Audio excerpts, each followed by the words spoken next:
Hello book lovers, and welcome back or welcome to Nakat's Bookish Cafe.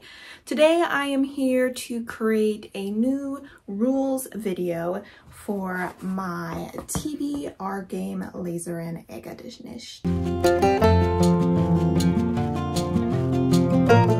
Alright guys, so my TBR game technically celebrated its 1-year anniversary last month in August. I didn't play it in August because I was on vacation at the time, but during my last round of this, I did let you know that we were kind of starting over. We're gonna wipe the slate clean and we were going to go ahead and start using some new rules.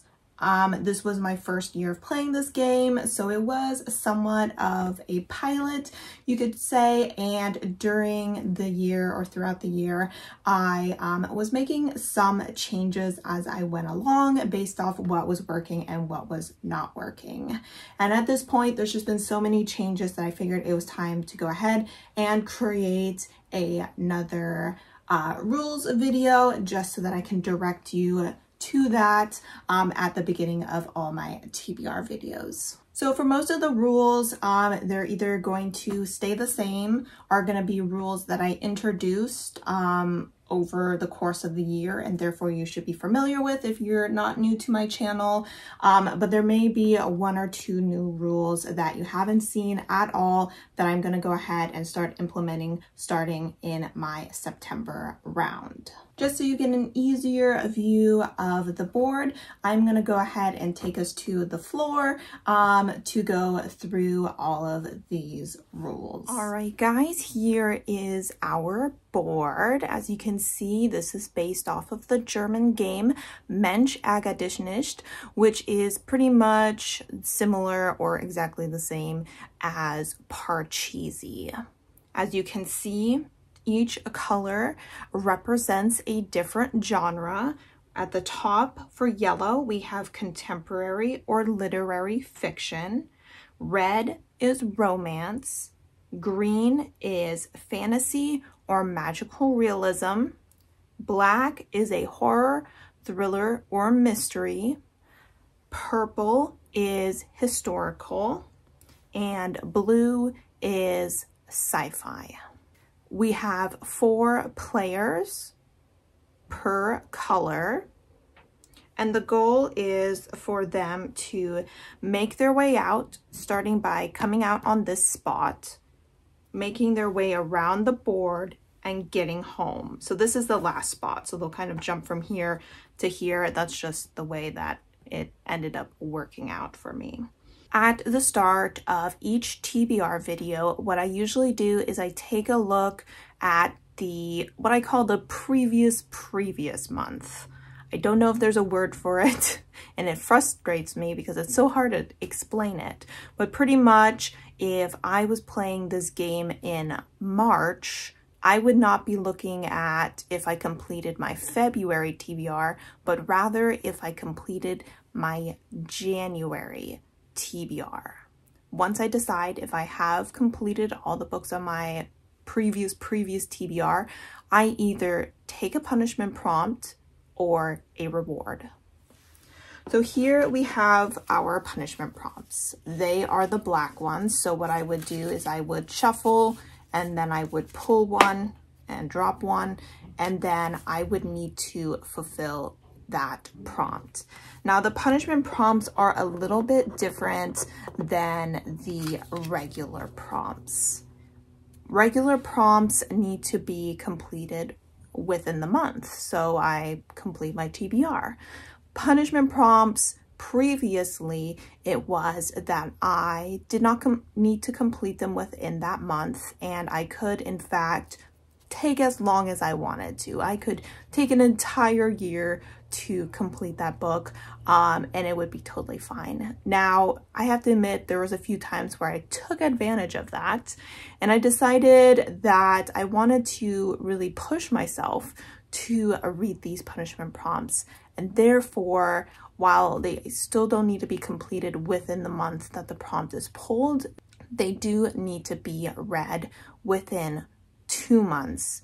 Otherwise, I will need to add on a punishment book using the same prompt, and will then give myself another 2 months to finish what is essentially now 2 punishment books.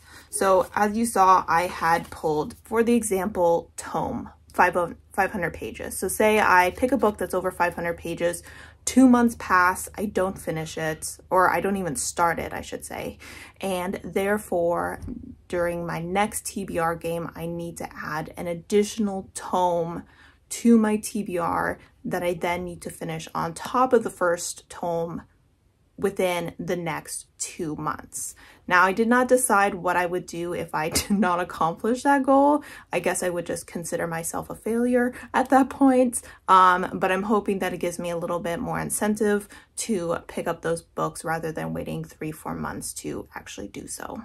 On the other hand, we have reward prompts, which are inside this cute little kitty bag. And they are just on strips of paper. And what I would do is I would reach in and I would pull out my reward. This one is exchange for a mood read, which is a great reward to have. And these ones I don't need to use within the game I pulled them. I can use them at any point. I can go ahead and save them up and then use 3-4 of them in one game, which is kind of what I did last time. So yes, I go ahead and take 1 reward every time that I complete my previous TBR. Now, usually once I actually get here to the actual rolls, each spot on the board will have a prompt on it. And once that prompt is landed on, I will go ahead, grab it, add it to my TBR list, and then remove it and replace it with a new prompt in case I land on that spot again during this game. I start by rolling my color die, which you can see has each color represented on it, and whichever color I land on is the place or is the color that I move. I then go ahead and roll the number die, which looks like a delicious cube of caramel. And then that is how many spots I move.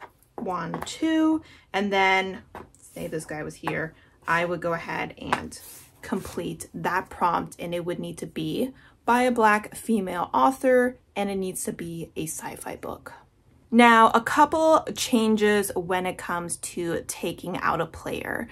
Previously, I had it every time I rolled a blue, I took out a sci-fi person, unless there was another sci-fi person in the way, which didn't allow me to take out a sci-fi person.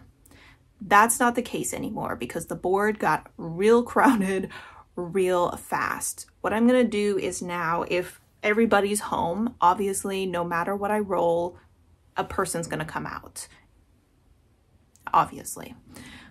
However, if there is a person out, unless I roll a 5 or a 6, I do not take another person out. So I'm hoping that this will allow me to take people out at a more manageable rate. Another change that is happening is, say we had a purple here, everyone's home, I roll a 2, obviously I have to move this person because I can't take someone out.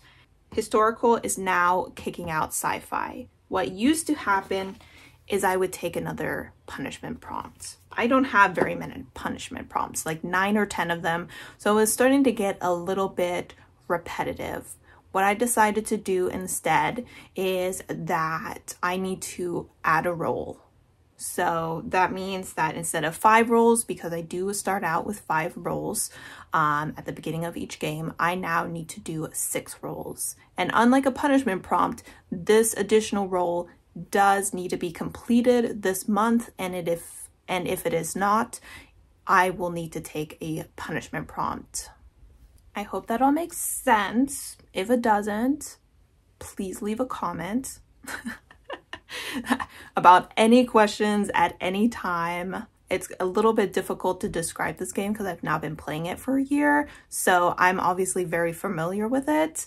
But obviously some of you guys are new. So I'm trying to go through all the little details. But just let me know if I miss anything or if you have any questions or need any clarification on anything. More than happy to provide that in the comments. All right, so let's see. What happens when someone makes it to their final house? If the sci-fi guide lands here, it is a mood read. So I would choose a sci-fi, whatever sci-fi I wanted. And I would still need to complete it by the end of the month in order to consider myself having achieved my entire TBR. If everybody gets home, hoopla. Once again, that final person who makes it home will just be a mood read, nothing special about that. Hey book lovers, editing Natalie here. So this part, I did a terrible job of describing it. And in fact, I described it completely wrong. So I don't know what I was thinking. So I'm just jumping here to explain the situation. When a house is full, what I do is I take the pieces, I make a note of it. Blue was full, and I take them back home and then just kind of start from the beginning with blue. The rest of the houses will just stay on their way as they were before. Once all of the houses, all 6, have been marked as having been completely filled, once that occurs, I will be doing a giveaway because it will be kind of as if the game had been completed. So the giveaway will be that I choose one person from the comments, or if I do a Google document, not sure yet how I will do that, but I will choose one person and I will select a book under $20 from their most likely Amazon wish list, and I will go ahead and send them that. The actual filling of the house isn't gonna really do anything, to be honest. They'll just go back home, nothing special happens. So it's a big deal, but it's also not a big deal. And now back to Natalie as she explains the rest of the rules. Something I forgot but want to go ahead and add about the punishment prompts is that I only take 1 per failed TBR. So even if I only read 3 out of 5 books, I don't take 2 punishment prompts. I'm only taking 1 punishment prompt. That's just to make it a little bit easier on myself because I don't want to overwhelm myself. And I do only do 5 rolls so that I have the potential to do maybe some mood reading throughout the month. And I don't want to take away my opportunity to do that because I'm adding a bunch of books that I'm feeling kind of meh about to the TBR. So that is another rule about the punishment prompts. And I think other than that, we don't really have anything else going on. I mean, I think that this, once I start playing, will start making a lot more sense and maybe a little less convoluted than what I was just babbling about during this video. But I do hope that this video offers at least a good starting point for people that are new to my channel, or of course those who have been here and are now seeing that I'm making some changes to the game. As far as prompts go, I haven't really added or taken away any over the course of the last year or so. I do technically go through all of them in the original instruction video, so I'll link that up above just in case you want to see that. I'm not going to go through it in this video or anything like that, but you'll of course see them as I pull them. But yeah, for now, I think I'll go ahead and send it back to Natalie up there and she'll wrap up this video. All right, guys, so those are the new rules for my TBR game. I am very excited to see how this goes. Fingers crossed, things are a little less messy than they were during round 1. Make sure that you subscribe to my channel if you don't already so that you can see this game in action every month. I hope that this video was helpful and that you enjoyed it. And as always, thank you so much for supporting my channel by watching my videos, and I hope to see you next time. Bye!